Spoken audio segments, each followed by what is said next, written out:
এক নম্বর বাংলাদেশ জামাত ইসলামী 179, জাতীয় নাগরিক পার্টি 30, বাংলাদেশ খেলাফত মজলিস 20, খেলাফত মজলিস 10, এলডিপি 7, জাতীয় ইসলাম পার্টি 2, আমার Bangladesh party 3, Bangladesh development party 2।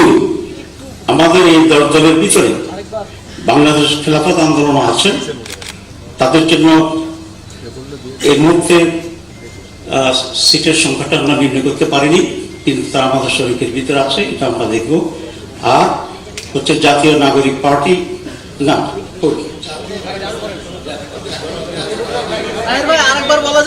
হ্যাঁ এখানে জাফর নামটা আরেকবার বলছি, এবং আমাদের এখানে জাফর প্রতিনিধিত্ব আছে, এটিও আমরা এখনো সংখ্যা বা ইস্যুটা চূড়ান্ত করিনি, এটা আমরা একইভাবে সেখানে আলোচনা করবো ইনশাআল্লাহ।